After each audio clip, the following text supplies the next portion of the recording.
Hello everyone and welcome to So Many Games at a Time. My name is Joachim and today we'll be talking about the next 10 games in the top 50, 52 of Kickstarter games that I own. Now, last time we stopped at 41, so now we're going to continue with 40, and that is Long Shot the dice game. So you can see it here, and actually I'm going to say that I like it because I did get it. And basically, Long Shot the dice game, you're all betting on horses and also buying horses, getting bonuses and gear and everything and abilities, and trying to make sure your horses win. Now this is an awesome game. Like, I know it's on 40 and you could say it's too low, but there's one reason why it's so low. It's low because it's a filler game, right? I think it's a really good game. Don't get me wrong, really good roll and write, but when I have people over and we're playing board games, I want to play a board game. If you only have like 20 minutes to half an hour, I'll break this out, but otherwise I won't. So basically you can already expect everything else above this to be games that are more fleshed out, okay? But aside from that, really good game. If you can get it and you like roll and write games, go for it. Solo mode also really good, okay? I'm not going to talk too much more about it. It's just trust me, okay? Just check the description. There is the unboxing, there's a gameplay video, everything you need to know. Number 39 is Role Player Fiends and Familiars expansion. Now, actually on my list, I wrote down big box because my pledge was a big box.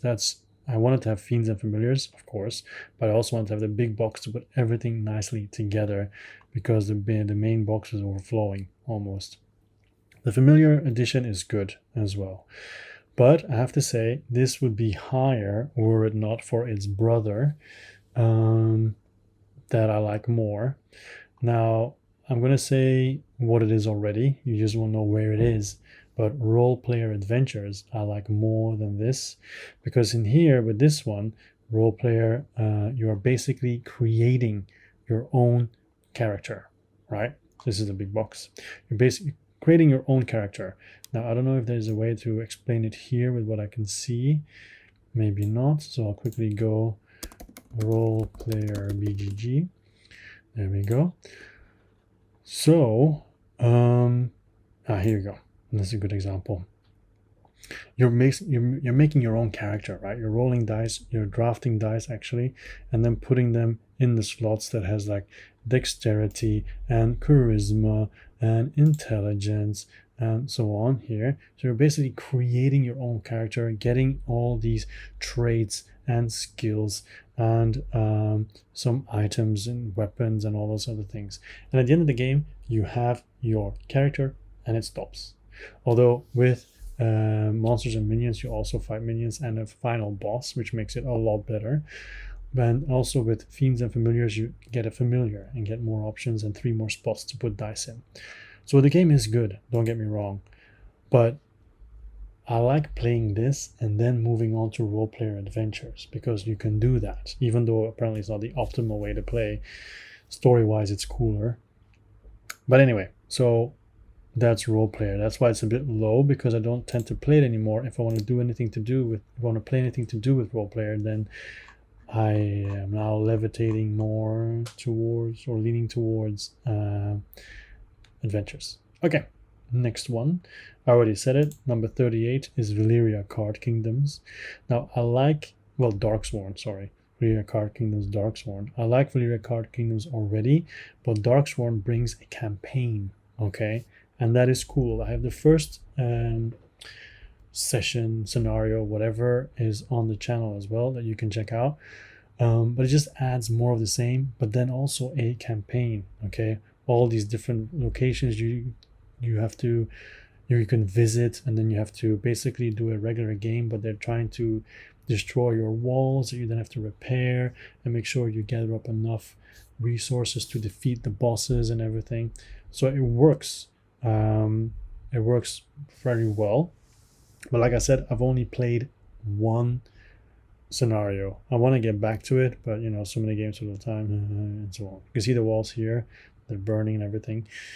Blessings, and they add more stuff. And also, with this, I got the bigger box and then accidentally ordered a second one. So now I have a second one with the changed added resource boards just sitting here. So if anyone is interested in it at all, I'm sure we can have like a friendly price or whatever, because it's really stupid. I accidentally clicked on it twice apparently in the pledge manager. Okay, so that's Vanilla Card Kingdoms, Darksworn. Next is Age of Civilization. I really like this, but I'm also really sad because my copy is in Belgium and it's been there for 2 years.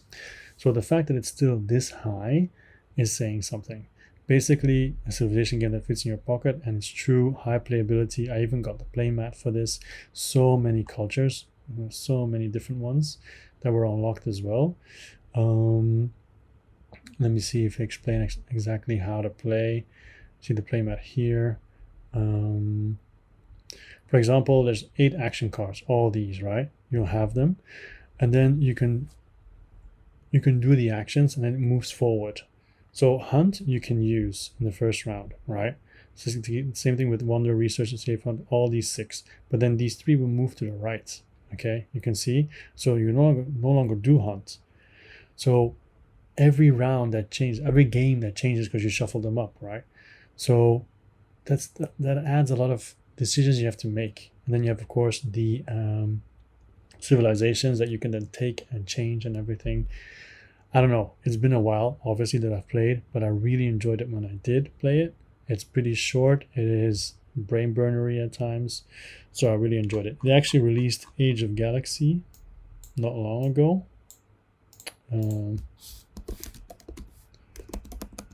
And I backed that one as well because of this one. Here you go.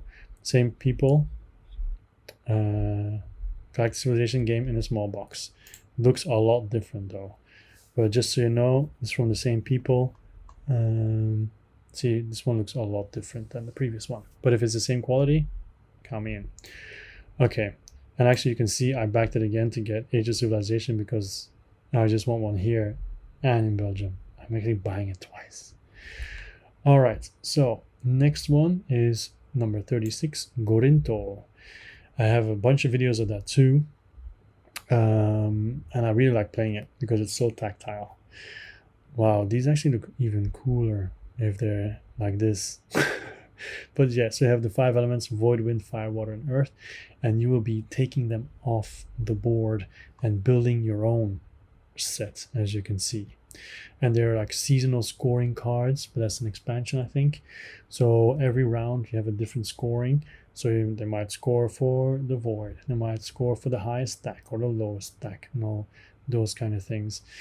But these are plastic. They're quite light actually, but it doesn't matter, right? Of course heavy would be better, but whatever. You have a good solo mode as well, where you play against the kitsune. I have a video of that as well. Yeah, it is a cool game, really nice game. If you want to find out more, check out the video as well if you want. But really nice abstract game that I really enjoy playing and would play gladly anytime. Okay. Oh yeah, and by the way, also when you are grabbing something, you have to grab it according to its specific tile. Then you might be like this would be the sides, right? Void slips between, wind blows freely, so then you can choose whichever you want. So every tile you use on the side has a different effect. So that's also important to know. All right, let's go into number 35 is Vindication. Now this is not the base game, this is the Chronicles expansion. As you can see, I only backed the Chronicles because I have everything else already. But I just really like Vindication, the exploration. Well, actually, not exploration as much, it's more like a cube pusher. Because you can see the cubes here, and they're going to end up going on the board, trying to combine everything to get better cubes and get more actions and get more points. And what I like as well, you can see the people here, right? The score markers. But if you get here, a new end game goal is revealed. You get here, a new end game goal is revealed. So the more points somebody gets, the higher the chances the game will end. But so your token is going around here, exploring all these kind of different places. Theme is almost zero with the base game, but they're trying to, with this expansion as well, they're trying to put more lore in, trying to get it more appealing as well. But this has been ages since I played as well. I can see the box right there, and I should play again, but not getting it to the table so far. Scumbag, haha, because it's a bag. Yeah, so it's a really good game. Otherwise I wouldn't have bought it, obviously, because the base game I didn't get through Kickstarter. I got expansions through Kickstarter, and then this one as well. But yeah, so that's why it's there. Can't speak too much more on it. Let's continue with number 34, which is Terraforming Mars Turmoil. So Terraforming Mars was much higher, spoiler alert, in my top 20, but this is only rating the expansion, Turmoil in this case. I just thought it was okay, more of the same. There's a lot more cards. You can see project cards, corporation cards, and everything. The global event cards and Turmoil itself, I just thought it's okay. I mean, I'll play with it, but I'll be just as happy to play without it. It's not like Venus. I didn't like Venus, but also the dual layer player boards were very good, right? To have those, and a bunch of new cards, as you can see, were added. And Turmoil just basically adds a parliament. You know, if you have majority in the parliament, then you can push certain policies that will help you more than others. Putting more delegates in there, pushing other delegates out. So it does work. It adds to the game as well. It makes it longer as well again. But yeah, I enjoy it. But purely based as an expansion, I couldn't put it any higher. 33 is King's Forge Masterworks. Now, I love dice. I love dice. I love dice. It took a while to get, but you can see I have all the expansions here. And basically, King's Forge is you're forging these items, but every round you're collecting dice up until the forge phase, where you then roll all of the dice. And then you're trying to forge as many as possible. But then the next person also rolls all of the dice. And if then they can top you, they'll take the forged item away. Only at the end of the round, when everyone has finished rolling, then you can claim the item. And it'll get stuck. You'll own it for the rest of the game. But somebody can't steal it. So being first here is dangerous. Being last is most advantageous. So 2 to 5 players, 60 minutes, right?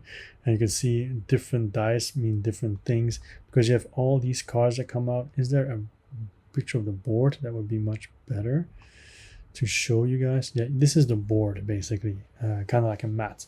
So here are these are the 3 items you can craft this round. These are the ones that are coming, so you know what you should focus on. These are the cards that you can gather. So basically on your turn, the 2 on the left, 2 on the right, this is the deck.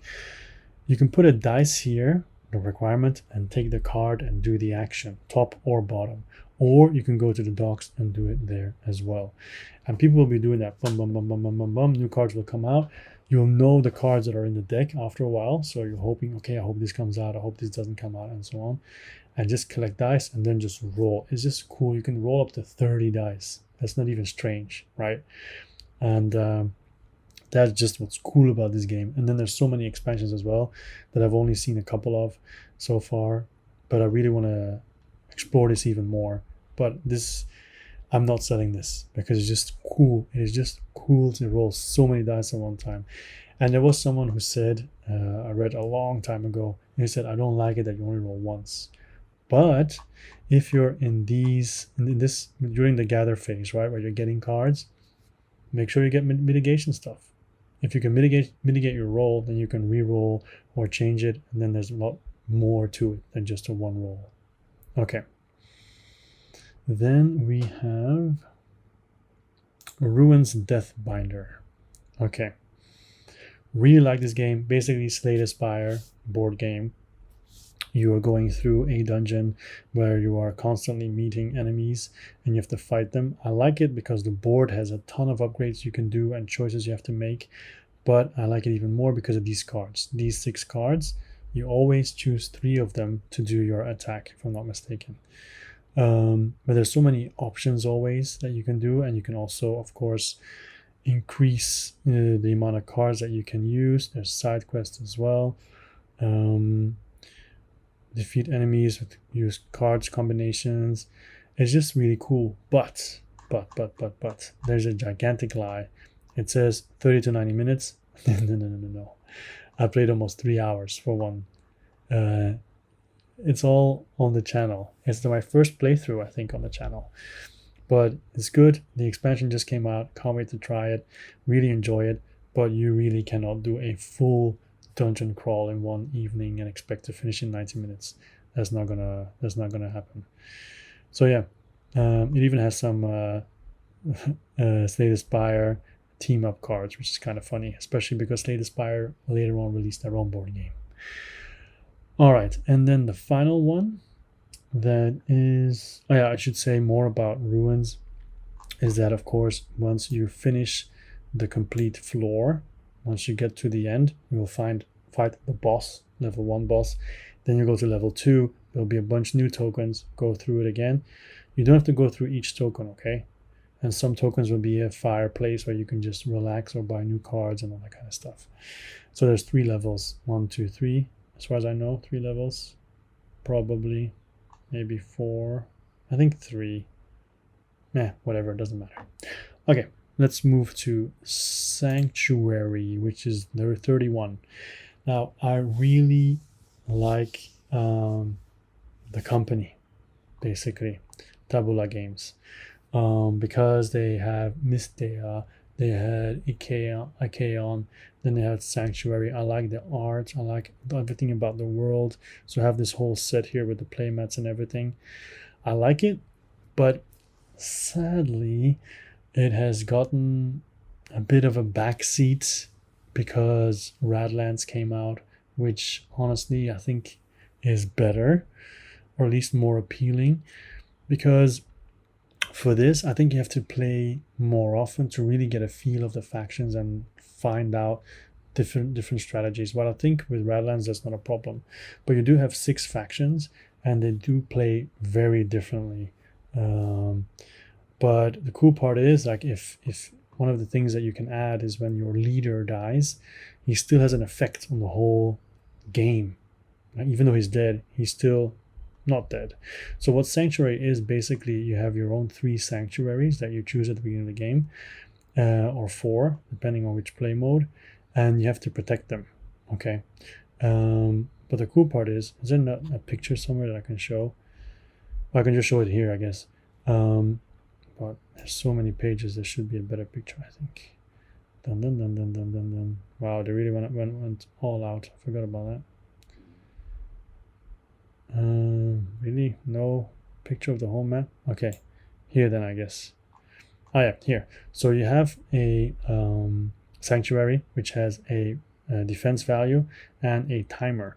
When it reaches 0, then you can start using the special ability. But of course, if other people damage it and it goes down to 0, it is destroyed. Okay, and if all of your sanctuaries are gone, then that's it.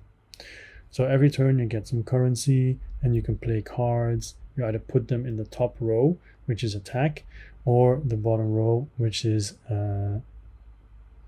defense, I think.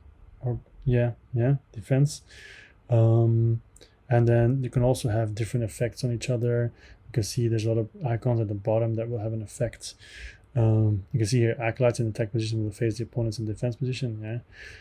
So you're basically trying to make sure that your the most important sanctuaries that you have are always defended. So that's also important in placing the start of the game. So yeah, it works. It's a cool game. A ridiculously small rule book where you can see that. I have a solo playthrough. I have other stuff as well that you can check out. So I like this, but it's not getting enough play due to games like Radlands, and also 2-player games. So you really have to find someone who wants to play, who's into these type of games. Even though it says 1 to 4, but I think you need more sets. Yeah, see, 4 decks needed. You can do 2 versus 2, but I don't tend to play these games 2 versus 2, to be honest. All right, that was it. Number 31. I've already finished 10, and that in 20 minutes. Okay, cool, because I don't want to talk too long about all these. All right, so I was Joachim, and we still will be tomorrow. There's so many games all the time. I'll see you next time. Bye bye.